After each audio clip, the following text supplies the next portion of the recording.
A silent warship waits in orbit, humming with contained fury. This is the Vengeance, humanity's first starship, and it is powered by pure rage.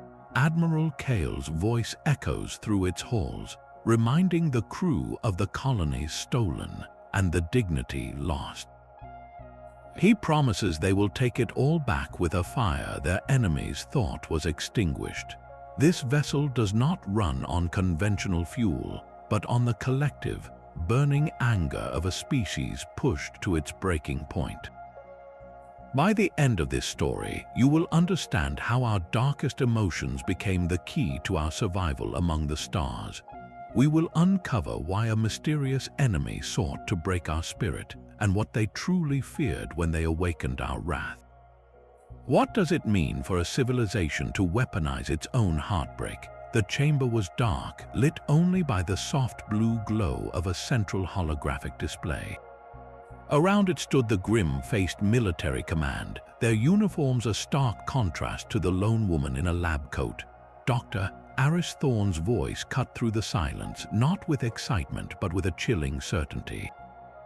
"We have weaponized human emotion itself." She let the words hang in the air, a declaration that defied every law of physics they knew. The most potent and sustainable energy source we have ever encountered is not fusion, not antimatter.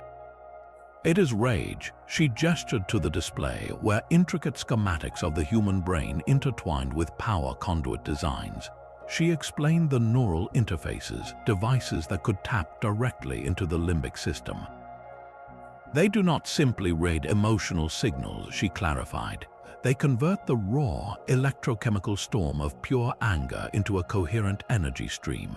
It is a fundamental transmutation, turning feeling into force.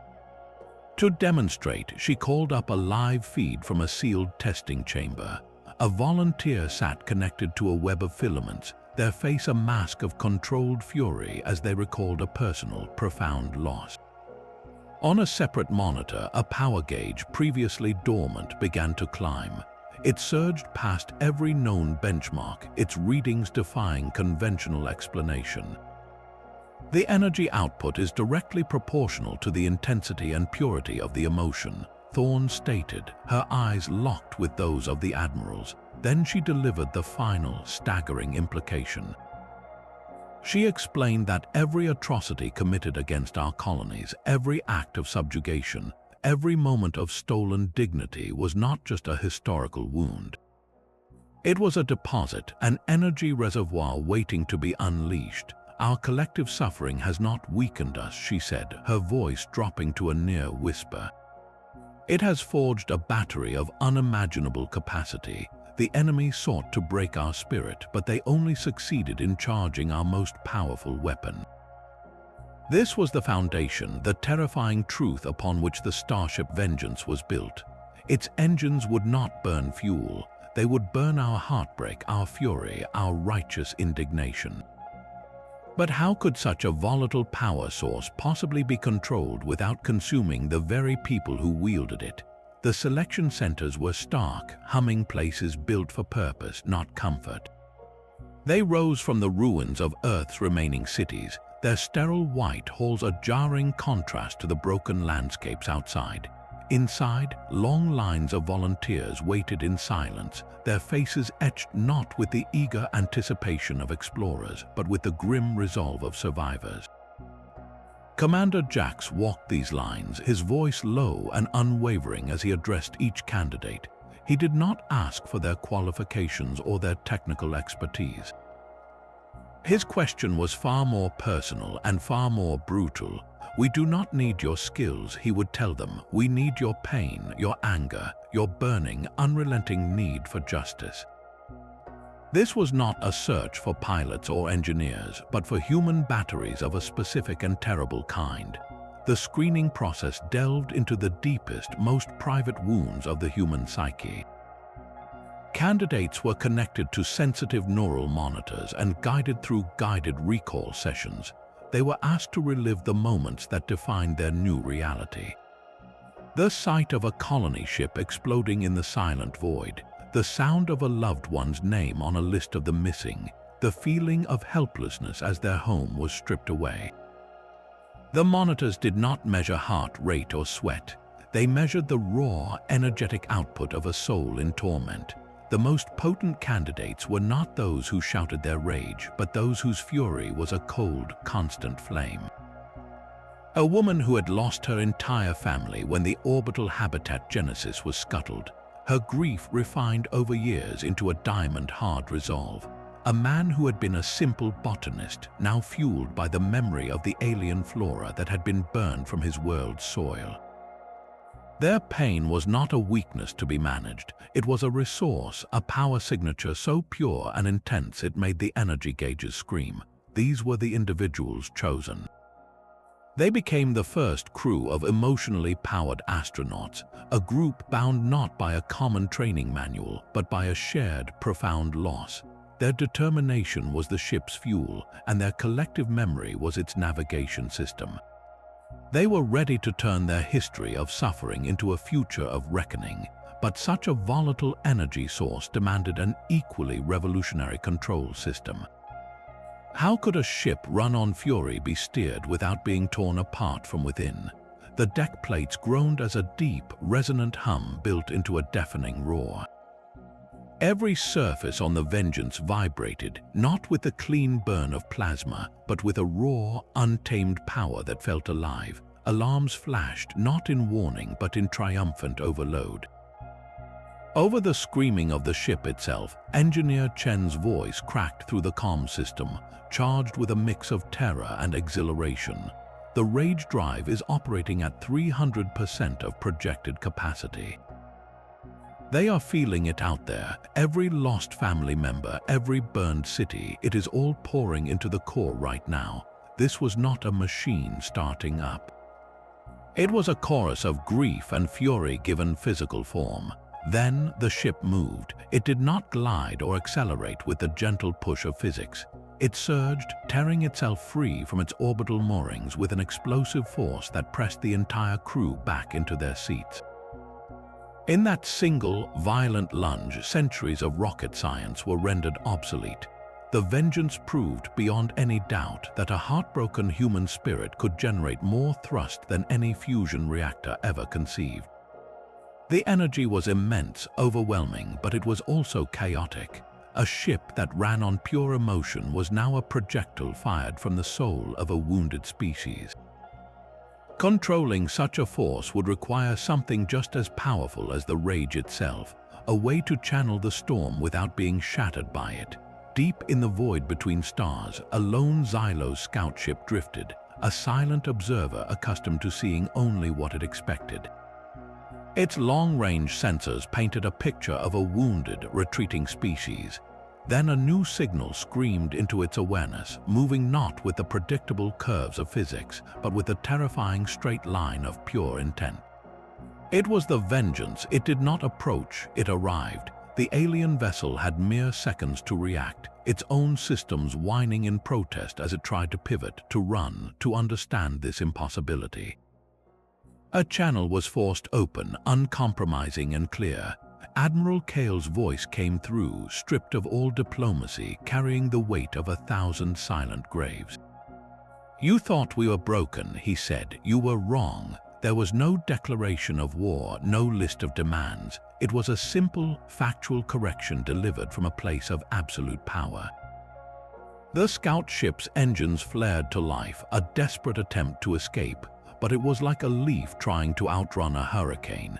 The Vengeance did not pursue so much as it simply remained alongside it, matching its frantic maneuvers with an effortless, contemptuous grace.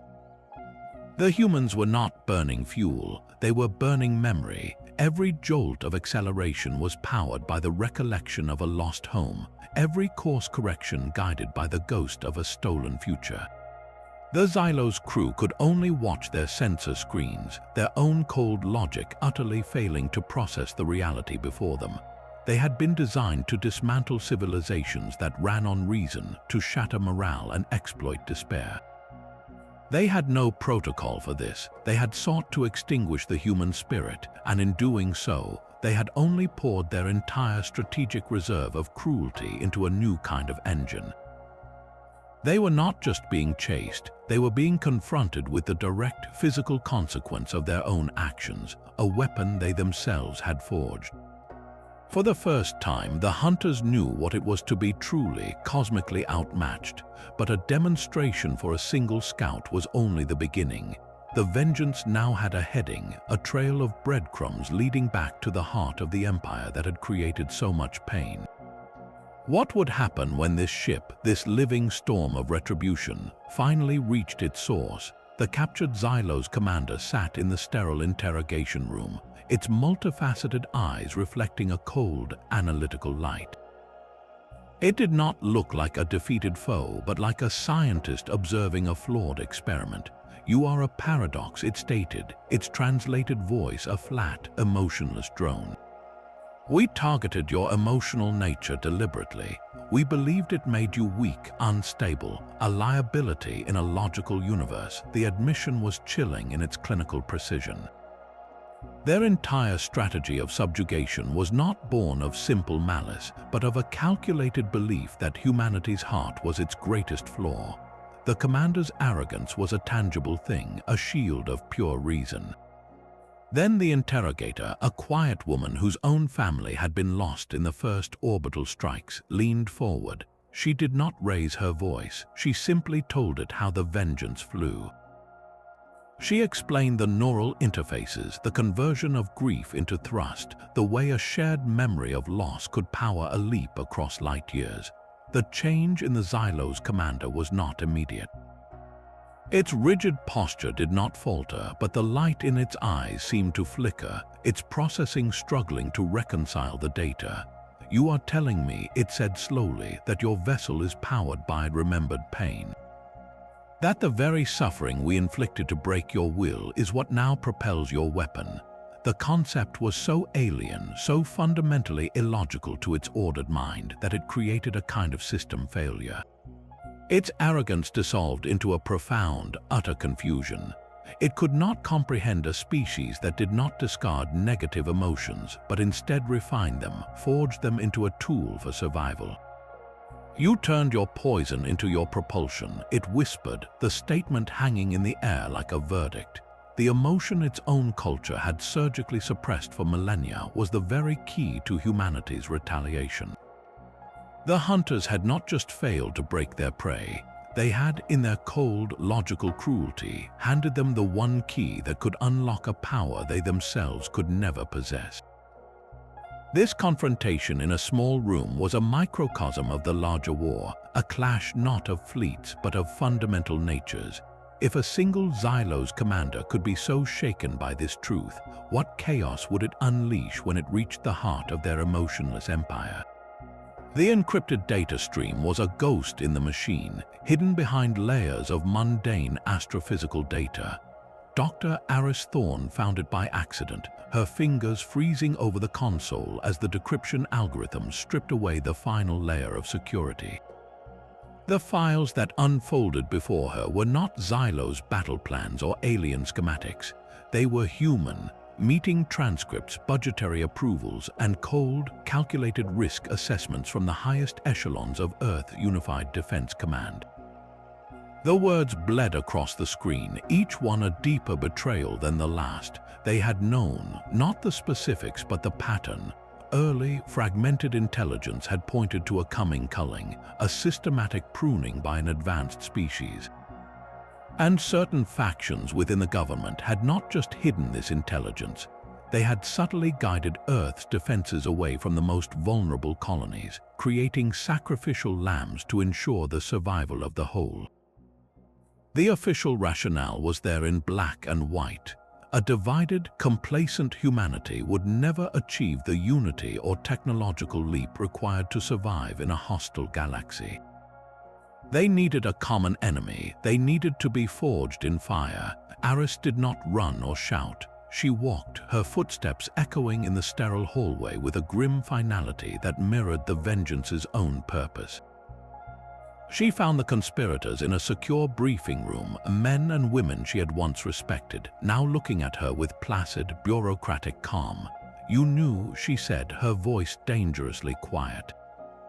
You knew they were coming for the outer colonies. You sacrificed millions. You let our people die to create this. She gestured vaguely around her at the ship that hummed with the very pain they had engineered. You used our grief as a resource. You turned our rage into a fuel you could control. One of the officials, a man named Ambassador Valerius, sighed as if correcting a stubborn child. We saved billions, Aris. We saved the species. A peaceful, fragmented humanity would have been wiped out within a century. Look at what we have achieved because of the necessary pressure we applied. The vengeance is the result. The crew, bound by their shared loss, now had to confront a poison seeping into their very foundation. Were they instruments of justice, or were they just the final, most powerful piece of a monstrous plan conceived on their own world? The enemy was no longer just in the stars. It was in the room next door, wearing a familiar face and justifying atrocity with a smile. The order from Earth Command was a cold, sterile thing, a text-only transmission scrolling across the main screen.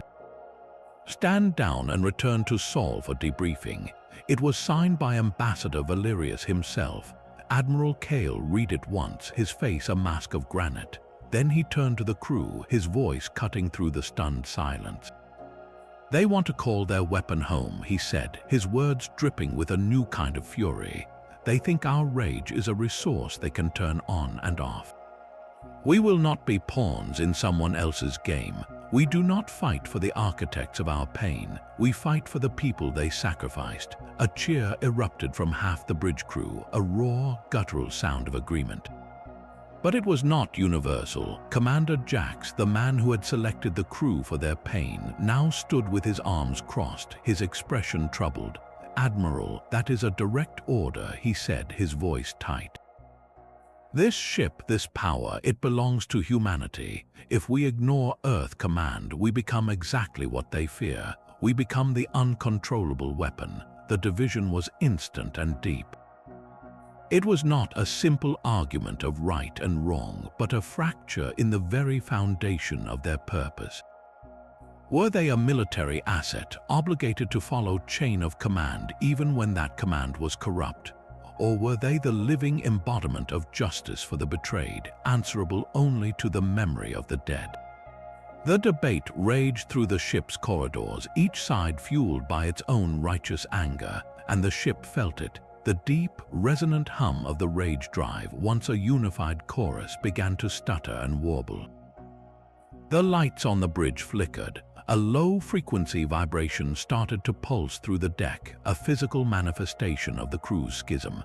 Engineer Chen's voice was frantic over the comms. "The emotional resonance is destabilizing. We have conflicting energy signatures feeding back into the core. Loyalty and rebellion are canceling each other out." The power readings were plummeting, then surging wildly. It was a civil war fought not with weapons but with heartbeats. The vengeance was dying not from an external enemy but from the battle within its own soul.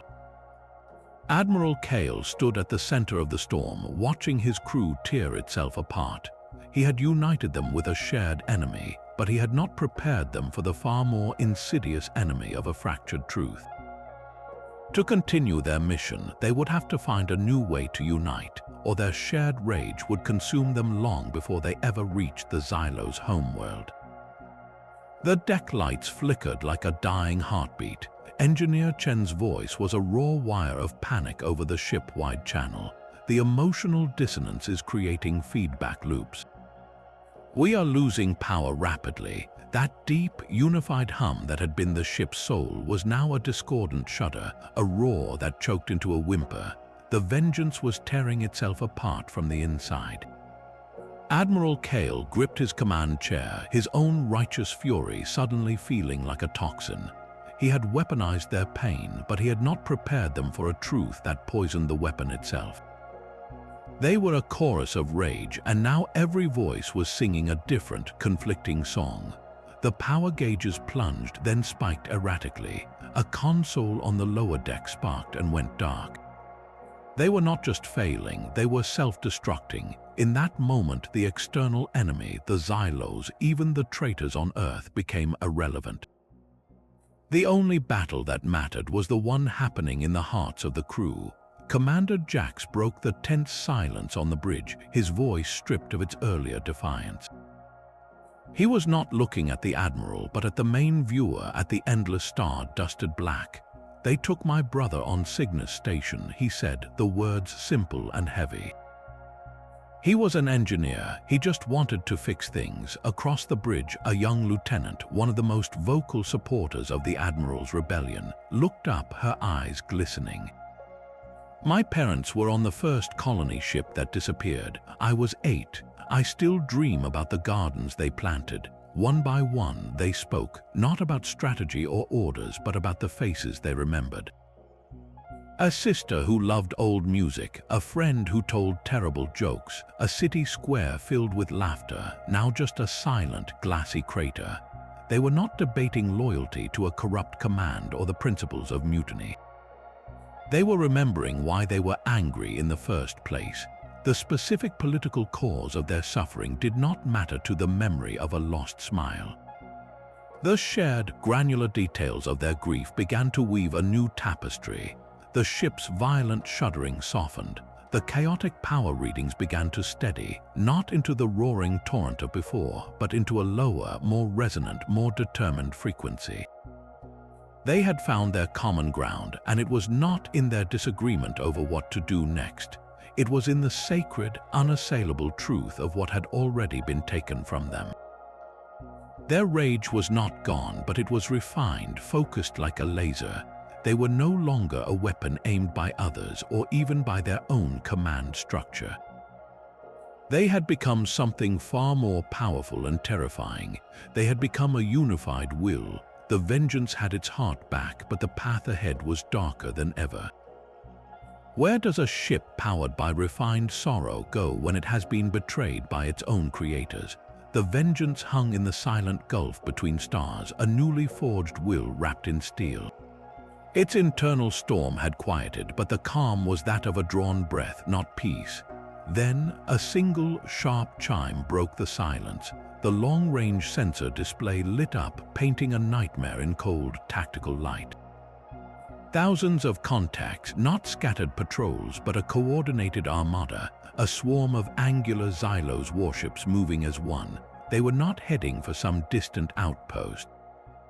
Their trajectory was a single, unmistakable line aimed directly at the heart of the Sol system. At Earth, Tactical Officer Reyes' voice cut through the stunned silence, every word precise and heavy.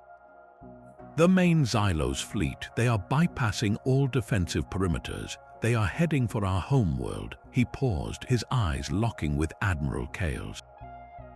"Projections indicate we are the only vessel with the velocity and position to intercept them before they reach orbital bombardment range." The words hung in the air, a verdict and a call to arms fused into one. Every personal betrayal, every political argument, every shred of doubt evaporated in that instant. The enemy was no longer an abstract concept or a political tool.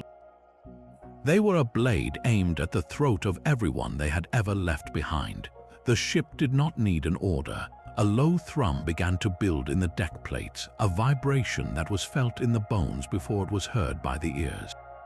It was not the chaotic, conflicted energy of before. This was different. This was a singular, unified focus. On the bridge, the young lieutenant who had spoken of her parents' garden closed her eyes for a second, her hand resting on her console.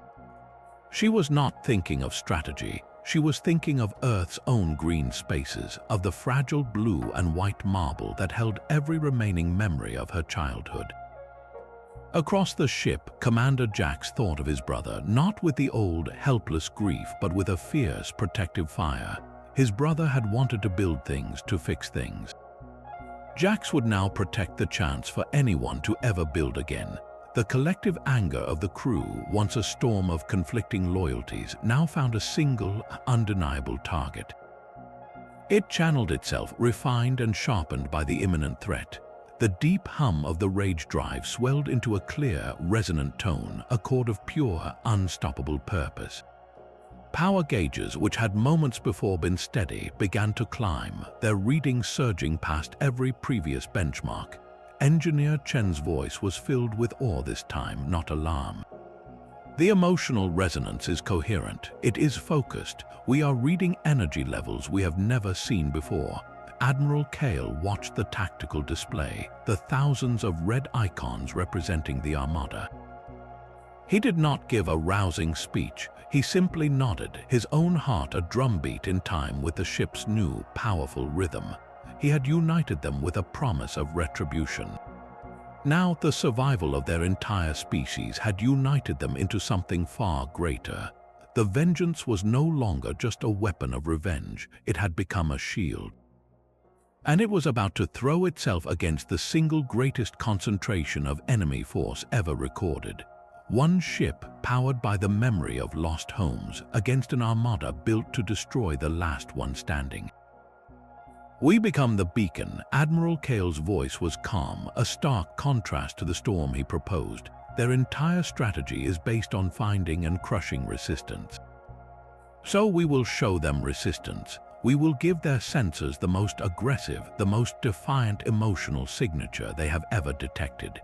We will make ourselves impossible to ignore. The plan was a terrifying gambit. Instead of hiding or using stealth, the vengeance would broadcast its rage, turning its own heart into a lighthouse of fury. It moved, a solitary speck of steel, and positioned itself directly in the armada's path, a tiny shield before the oncoming axe. Then, Engineer Chen's team engaged the emotional amplifiers. The ship's deep hum did not just grow louder. It changed in character, becoming a focused scream that rippled out through subspace. It was a signal of pure, undiluted defiance, a challenge screamed into the void. On the bridge, the crew did not just remember their pain. They embraced it. They channeled every stolen future, every ghost, every memory of loss into a single, coherent wave of intent. They were not a ship anymore. They were a statement, and the Xylo's armada heard it. The swarm of thousands of alien vessels previously on a direct course for Earth began to shift. Their formations tightened, their vectors converging. Like iron filings drawn to an overwhelming magnet, the entire fleet turned. Every warship, every destroyer, every fighter adjusted its trajectory toward the lone, screaming signal of the vengeance. The trap was not one of physics, but of psychology. The aliens, so logical and so attuned to crushing morale, could not comprehend a target that did not just feel anger, but weaponized it as a broadcast. They saw the emotional spike as a critical threat, a concentration of the very instability they sought to eliminate. They had to snuff it out. Admiral Kale watched the tactical display, a cold satisfaction settling over him as the sea of red icons all turned toward his ship. They took the bait. He looked around at his crew, their faces set in masks of grim determination. They had successfully drawn the attention of an entire extinction-level fleet onto their own hull. They had saved Earth from the first blow, but in doing so, they had painted a target on themselves that every single enemy ship was now racing to erase.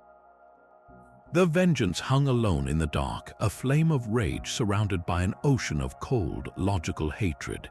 They had the enemy's undivided attention. Now they had to survive it. A sharp, prioritized chime cut through the ship's resonant hum. The main viewer flickered and resolved into the image of a Xylo's admiral, its chitinous face a mask of cold superiority. Its translated voice dripped with a contempt that was almost physical. One emotionally volatile ship against the combined logical might of our entire fleet.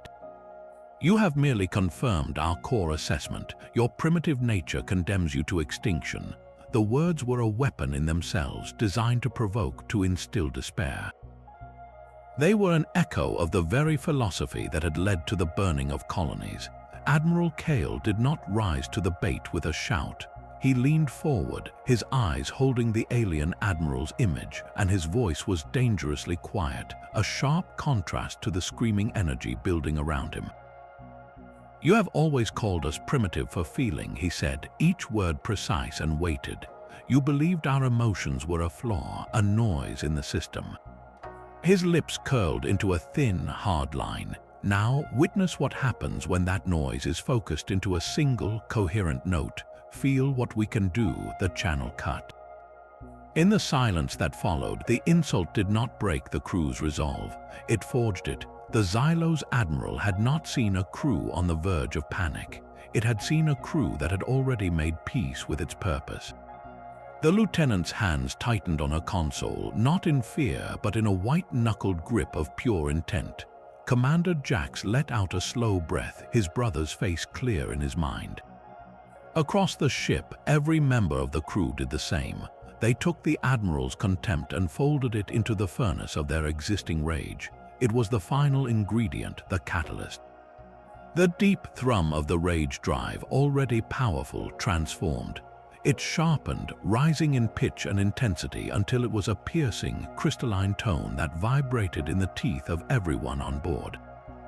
The power gauges on Engineer Chen's display didn't just climb, they shattered. The needles slammed against their physical stops, the reading so far beyond projected maximums that the numbers themselves became meaningless. Light panels on the bridge brightened to an almost painful glare, humming with excess energy. The Vengeance was no longer just a ship powered by rage. It was a star made of sorrow and defiance, burning with a light the cold, logical universe had never seen before. The Xylos had sought to break their spirit with one final, calculated insult, and in doing so, they had handed them the key to a power beyond their own understanding. The scream was not of sound, but of pure feeling. From the heart of the Vengeance, a wave of focused emotional energy erupted, a tsunami of grief, fury, and defiance that washed over the converging Xylos armada. It was not a physical weapon, it was a psychic broadcast, and it found a fatal flaw in the enemy's cold perfection. The Xylos did not just build their ships with logic, they integrated with them through a delicate neural network, a system designed for flawless, emotionless calculation. It was their greatest strength, and now it became their absolute weakness. The human emotional pulse did not crash against their shields. It passed straight through, flooding the very mental pathways that controlled their vessels. On the bridge of the Vengeance, Engineer Chen watched his monitors with wide, disbelieving eyes. Their fleet signatures are breaking up. The emotional feedback is overloading their neural interfaces. They are losing all cohesion. The data on his screen was chaos. The perfect, synchronized formations of the Xylos armada began to unravel. Ships that had moved as one now drifted apart, their trajectories becoming erratic and uncoordinated. Some vessels veered wildly off course, crashing into their neighbors in silent, explosive blossoms of light. Others simply shut down, their crews and systems overwhelmed by a storm of sensation their brains were never built to process. The aliens who had sought to erase emotion from the galaxy were being systematically dismantled by it. Their logical commands were short-circuited by a flood of foreign data, anger and sorrow, and a fierce, protective love for a home they had never seen. The trap had not been one of force, but of resonance. The Vengeance had turned the Xylos' own biological technology against them, using humanity's heart as a tuning fork to shatter their cold, logical minds. In moments, the formidable armada was reduced to a scattered, confused wreck, a ghost fleet paralyzed by a feeling. The immediate threat was neutralized, but the silence that followed was not a victory. It was a question. What do you do with an enemy you have not destroyed but utterly broken? The silence after the psychic storm was deafening. Amidst the wreckage of the armada, a new signal was found, a desperate, unencrypted data stream leaking from the Xylos command ship. Dr. Aris Thorne isolated it, her brow furrowed as the translation algorithms passed a history not of conquest but of profound loss. The files were ancient, a record of a species once remarkably like humanity. They spoke of a world racked by internal conflict, of wars fought over passion and belief, of a civilization perpetually on the brink of tearing itself apart with its own feelings. Their great evolutionary leap was not a technological one, but a biological one. They had genetically excised the capacity for strong emotion. They had traded their turbulent hearts for perfect, cold, logical stability. Eris sat back, her hand covering her mouth as the full, terrible truth dawned on her. She turned to the bridge crew, her voice a hushed, horrified whisper. "They are not conquering us. They are trying to exterminate a ghost. We are not their enemy. We are their mirror. We are everything they chose to cut out of themselves. The fear they project is not of our weapons, but of our very existence. We represent the chaotic, beautiful, painful life they sacrificed for order. They are not trying to win a war. They are trying to complete a surgery they started on their own souls millennia ago, and we are the last stubborn remnant of the heart they abandoned." This was not a battle for territory, but a clash of philosophies made flesh. The Xylos saw humanity's unchecked emotions as a disease, a regression to a state they had painfully evolved beyond. And the terrifying, unchecked power of the vengeance was the ultimate proof that their ancient sacrifice might have been for nothing. The crew looked at the drifting, broken fleet with new eyes. They were not looking at monsters, but at refugees from their own past. What do you do when you discover your greatest enemy is a version of yourself from a future that chose to go numb? The ship was burning from the inside out. Warning klaxons screamed, their red lights painting the bridge in frantic strokes. Engineer Chen's voice was a raw, desperate shout over the intercom, cutting through the resonant hum that had become a deafening roar. "The containment field is failing. The emotional feedback is too much. We need to vent this energy now or we will tear ourselves apart." The vengeance had become a victim of its own success. The crew's unified, focused rage had shattered the enemy, but that same power was now a star going supernova within its own heart. Admiral Kale gripped his console, his knuckles white. To vent the energy was to release their weapon, to disarm themselves before the crippled but still vast armada. But to hold it was suicide. There was no time for a complex solution. The ship itself seemed to offer one, its own systems screaming under the strain. Chen came back on, his idea born of pure, frantic necessity, the main comms array. "We can reverse the polarity. We used it to broadcast our defiance. Now we can use it to scream our pain. We can turn the array into a cannon and fire the excess energy back at them." It was not a calculated weapon, but a release valve, a primal scream given physical form. The order was given. On the ship's hull, the massive dish of the primary communications array swiveled, its purpose inverted. Instead of gathering signals, it would now project a beam of pure emotional static, a concentrated blast of the very chaos that was threatening to consume them. With a final, shuddering groan from the ship's frame, the energy was released. A visible wave, a distortion of light and space, erupted from the array. It was not a laser or a plasma bolt. It was a ripple of raw, unfiltered feeling. It struck the closest Xylos vessels, and where the psychic storm had confused and paralyzed, this focused beam did something else entirely. It did not overload their systems, it erased them. Alien ships flickered and went dark, their internal systems not just scrambled but scoured clean by the emotional tsunami. The immediate pressure within the vengeance dropped instantly. The deafening roar faded back to its powerful, manageable hum. The klaxons fell silent. They had survived by weaponizing their own imminent destruction. They had turned a potential self-destruct mechanism into a final, brutal argument. But as the crew caught their breath, a new, more profound question settled over them. They had just used the memory of their dead not just as fuel, but as a direct attack. What was the line between a shield forged from grief and a bomb made of ghosts? Admiral Kale's voice cut through the chaos, stripped of all hesitation. Channel the overload into a focused beam. He did not shout the order, but it carried the weight of a final verdict. Let them taste the anger of billions. Across the ship, systems were routed. The chaotic energy threatening to tear the vengeance apart was seized, contained, and funneled toward the main emitter array. It was no longer a scream of pain, but a spear of pure, distilled wrath.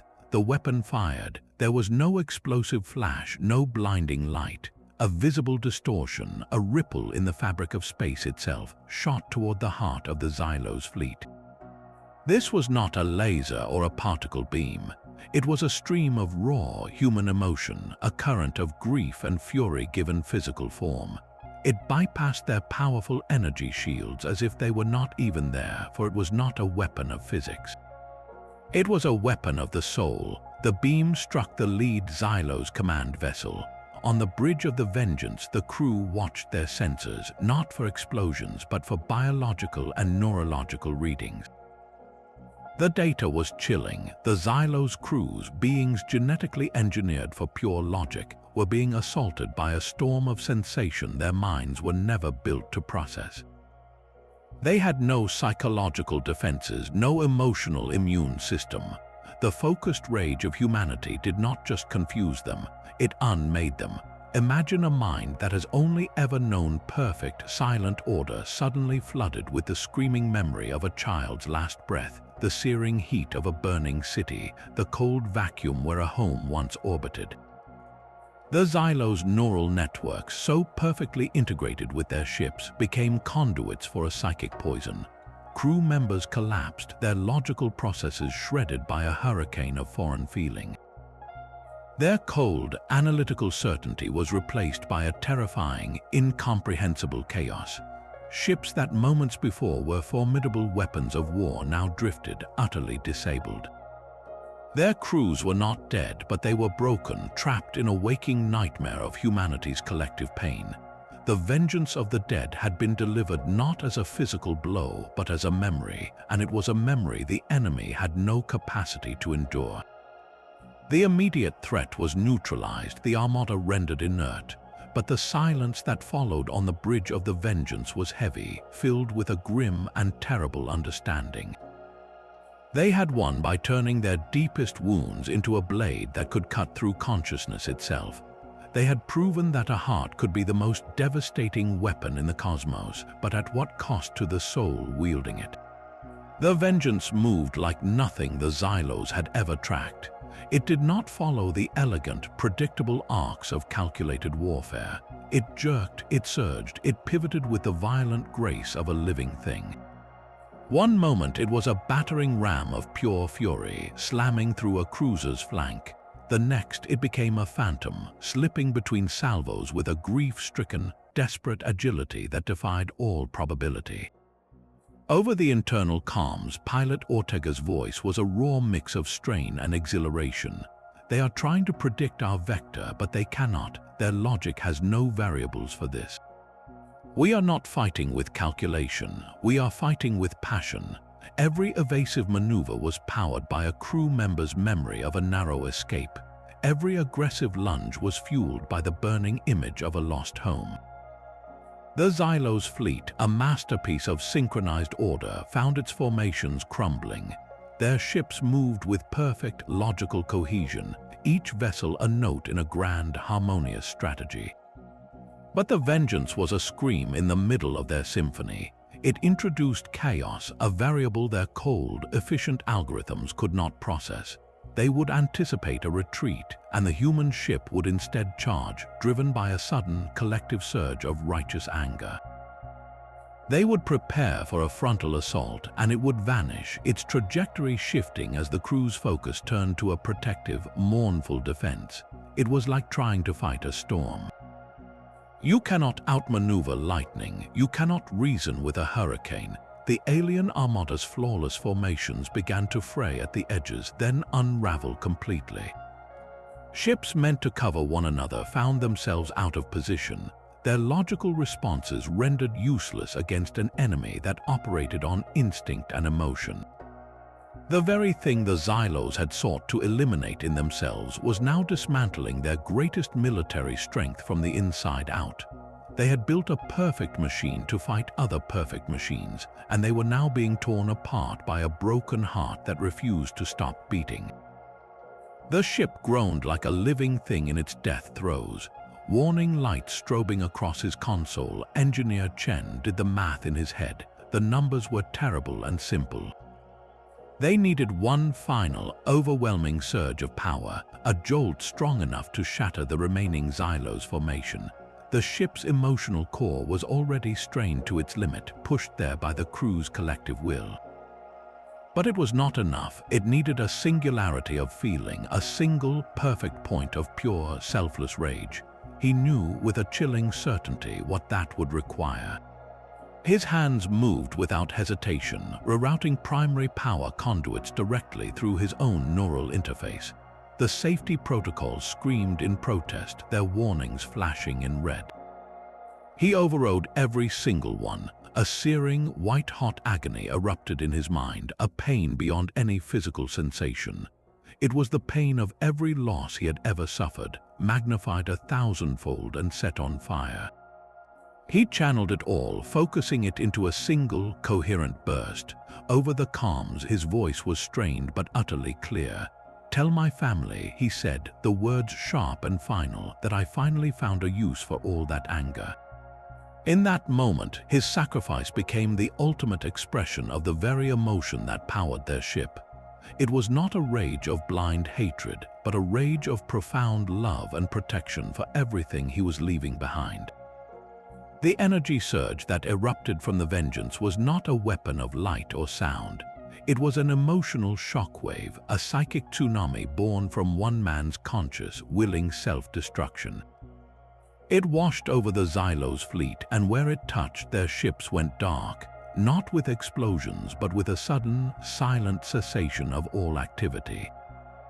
The logical minds of the alien crews, already reeling from the collective human assault, were completely overwhelmed by this singular, sacrificial act. They could process strategic sacrifice. They could not process a willful self-annihilation fueled by love. Hundreds of vessels flickered and died in that single, expanding wave, their neural networks scorched clean by the purity of Chen's final gift. The immediate threat was broken, the path through the armada cleared. But the cost of that victory settled over the Vengeance like a shroud, leaving a silence far deeper and more terrible than the roar of any engine. The hum of the Vengeance was the only sound left, a low, mourning thrum in the void. Across the tactical display, the remaining Xylos vessels were not exploding. They were turning, their formations dissolving into a chaotic scramble for distance. A new signal forced its way onto the main viewer, the image of the Xylos admiral flickering, its rigid composure shattered. Its translated voice, once a drone of absolute certainty, now crackled with a static that sounded unnervingly like panic. "We are disengaging," it broadcast.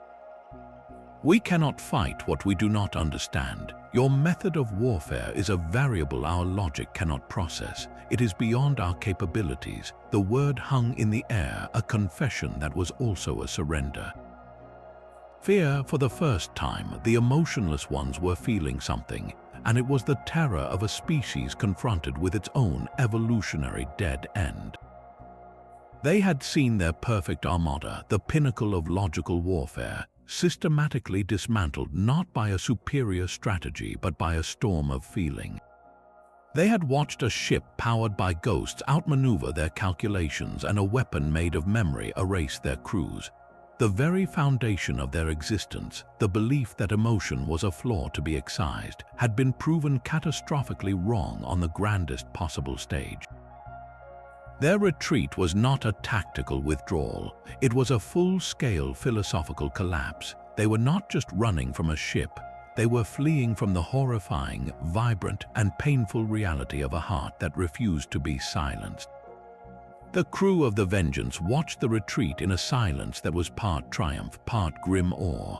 They had won. They had turned the galaxy's most powerful fleet back with the force of their collective sorrow. But the Admiral's final, fearful words echoed in the quiet. If their greatest strength was also the one thing their enemy could not comprehend, where did that leave them in a cosmos now terrified of what they had become? The retreating Xylos fleet was a tide receding from a shore it could no longer touch. On the bridge of the Vengeance, Admiral Kale watched the tactical display, his face etched not with relief but with a cold, hard certainty. He saw not a victory, but a postponed war. He turned to his crew, his voice cutting through the hum of the ship with the clarity of a blade. We are not letting them escape to try again. We end this now. The order was absolute, a finality that resonated in the silence. There was no debate. The crew understood. To allow the Xylos to retreat was to grant them time to analyze, to adapt, to find some cold, logical counter to the weapon of the human heart. It was to risk everything they had just sacrificed for. A new focus settled over the ship, different from the chaotic fury of battle or the fractured conflict of their internal struggle. This was a unified, relentless determination, a cold fire that burned with terrifying efficiency. They were not just chasing an enemy, they were hunting the very concept of the threat itself, aiming to extinguish it at its source. The deep thrum of the rage drive began to change. The wild, screaming pitch of overload smoothed into a lower, more resonant, more powerful tone. It was the sound of a river finding its true course, not a storm tearing at the banks. The crew channeled their collective will, not as a volatile explosion, but as a sustained, focused burn. They thought of the future, of the generations that would never have to know this fear. They thought of the silence that would follow their final, decisive act. This was not the rage of fresh wounds, but the hardened resolve of those who carry the weight of history. Engineer Chen's sacrifice had shown them the ultimate potential of their power, and now they honored that legacy by refining it, by making it something they could wield with precision over a vast interstellar distance. The power gauges, which had shattered under the strain of battle, now climbed steadily, their readings stabilizing at levels once thought impossible. The Vengeance surged forward, its velocity increasing not in a violent jerk, but in a smooth, relentless acceleration that defied every known law of propulsion. It was faster than anything ever recorded, a silver arrow of sorrow and purpose shot into the dark, chasing down the ghost of a dying empire. They were no longer just defending. They were bringing the story to its final, undeniable close. The Xylos command ship hung alone in the void, a leviathan of dark metal now stripped of its protective swarm. It bled data and coolant into the vacuum, a wounded king isolated from its court. A channel hissed to life, the alien admiral's voice stripped of its former contempt, replaced by the flat, hurried tone of a creature offering a transaction. We will withdraw from your space permanently, all claims on your worlds rescinded. The offer hung in the silence, a promise of peace bought with a retreat. Admiral Kale's response was not a shout, but a quiet, chilling finality. Not good enough. His eyes were fixed on the viewer, on the symbol of the logic that had burned colonies and broken families. Your word is an algorithm. You will analyze this defeat. You will calculate new countermeasures. You will return in a century or a millennium when you believe you can surgically remove our hearts without consequence. We are not here to accept your surrender. He leaned forward, and the entire bridge crew felt their own resolve harden, their collective focus narrowing to a single, sharp point. Today, we make sure you remember why emotion matters. It is not a flaw. It is the reason we are still here. It is the fire that forges our will and the memory that binds us to our dead. You will carry the memory of this fire back to your entire species. The command was not spoken aloud. It was felt. Across the Vengeance, the crew did not summon their rage as a chaotic storm. They refined it, each person focusing on a single, crystalline moment of loss. The lieutenant thought of her mother's laugh. Commander Jax remembered his brother's hand on his shoulder. They did not push the feeling away. They held it, honored it, and let its pure, undiluted truth flow into the ship's core. The rage drive's hum softened, deepening into a resonant, mournful chord that was more powerful than any scream. This was not an attack, it was a transmission, a lesson. The Vengeance prepared to send a single, unified memory into the heart of the Xylos command vessel, a memory of everything they had fought for and everything that had been lost. They were not going to destroy their enemy, they were going to make them feel. The ship's resonance shifted from a weapon's roar to a deep, gathering hum like the quiet before a symphony begins. Dr. Aris Thorne stood on the bridge, her face illuminated by the soft glow of the main viewer, her idea hanging in the air not as a strategy but as an appeal. "We do not fire a weapon," she said, her voice steady. "We open a window, we broadcast everything. Let them feel the full spectrum of what they tried to destroy. Let them remember the very thing they sacrificed." For a moment, there was only the sound of the ship's core, a low thrum of contained power. Then Admiral Cale gave a slow, deliberate nod. He understood destruction was a finite answer, but understanding forced upon a foe that had rejected it could be infinite. Across the bridge, the crew began the deliberate, harrowing work of turning their hearts inside out. This was not about channeling rage into a destructive beam. It was about weaving every raw, human feeling into a tapestry of experience and aiming it like a lens. A young lieutenant closed her eyes, and instead of focusing on her parents' death, she remembered the warmth of her mother's hand, the silly songs her father would sing. A technician recalled the taste of rain on his homeworld, the scent of the soil after a storm. Commander Jax did not just remember his brother's loss, he remembered the feeling of pride he had when his brother fixed a broken generator, the shared laughter over a shared meal. They channeled the joy of birth, the anguish of grief, the quiet comfort of friendship, the burning passion of love, and the stubborn, defiant hope that bloomed even in the darkest ruins. The emotional core of the vengeance began to pulse with a new, complex energy. It was no longer a pure, sharp blade of rage, but a rich, layered chorus of everything it meant to be alive. Engineer Chen's team recalibrated the main array one final time, transforming it from a cannon into a beacon. They were not projecting a destructive wave. They were offering a memory, a gift of everything the Xylos had lost. The ship unleashed this transformative wave, a silent, invisible flood of human experience that washed over the crippled Xylos command vessel. It was not an attack, but an overwhelming download of a soul. What would such a flood of feeling do to a mind that had known only silence for 1,000,000 years? The wave that washed over the Xylos fleet carried no heat and no radiation.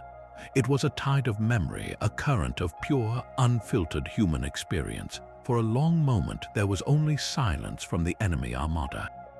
Then their communications channels erupted into chaos.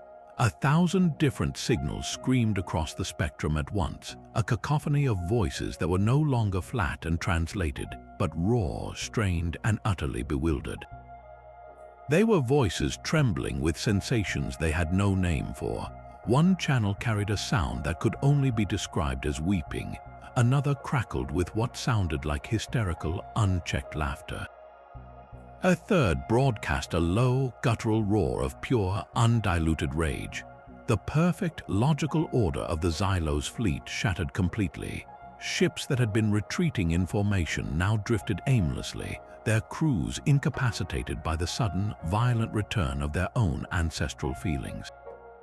Centuries, millennia of genetically suppressed emotion had been unlocked in an instant, and the flood was tearing them apart from the inside. The main viewer flickered, resolving into the face of the Xylos admiral. Its rigid features were contorted, its multifaceted eyes wide with a terror that was now deeply, personally its own. The translated voice that came through was broken, stripped of all its former superiority, laced with a confusion that was almost childlike. "What have you done to us?" it whispered, the words a tremor of disbelief. "We can feel again." The statement was not a complaint, but a horrifying realization. The Admiral was not looking at a screen anymore. It was staring at its own hands as if seeing them for the first time. The cold, logical certainty that had guided its entire existence was gone, replaced by a storm of fear and wonder and a painful, aching loss for a world it had never known. The weapon of the vengeance had not destroyed them. It had reminded them of what they were, and the memory was more devastating than any physical blow. They were not being conquered, they were being awakened from a million-year sleep, and the waking world was a beautiful, terrifying place. The Xylo's admiral's voice trembled, no longer a flat drone but a fragile thing cracking under the weight of 1 billion forgotten years. We sought to eliminate what we feared in ourselves, it said, the words slow and heavy with a new, agonizing clarity. We were wrong. Across the void, the crew of the Vengeance listened, their own rage cooling into a profound, shared silence. They were not hearing a surrender, they were witnessing a rebirth. The emotional wave had not shattered the Xylos, it had seeded them. On the alien vessels, crews once bound by pure logic were now experiencing the terrifying, beautiful chaos of connection.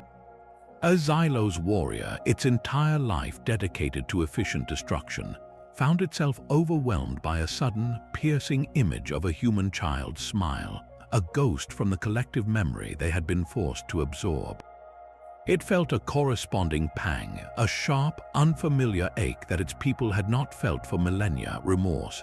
Another, monitoring life signs, felt a strange pull of concern for the wounded on both sides, a nascent, clumsy empathy stirring in its heart. Their cold, ordered hierarchy began to dissolve, replaced by a frantic, messy, and utterly human need to communicate, to understand this new reality.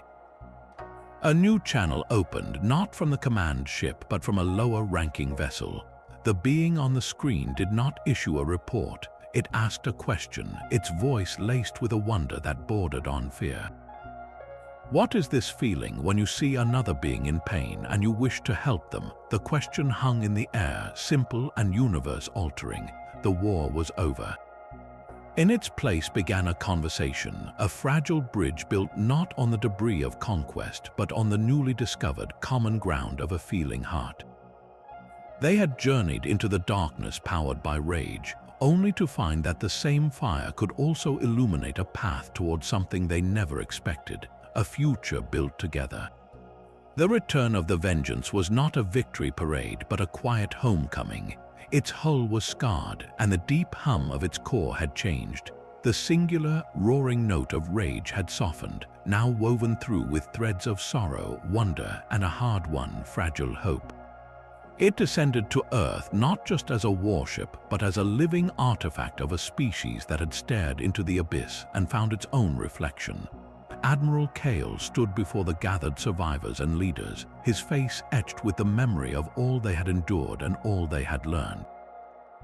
His voice carried across the silent crowd, not with a shout, but with the gravity of a final, undeniable truth. They told us our emotions were a flaw, he said. They believed our hearts made us weak, a chaotic variable in a logical universe.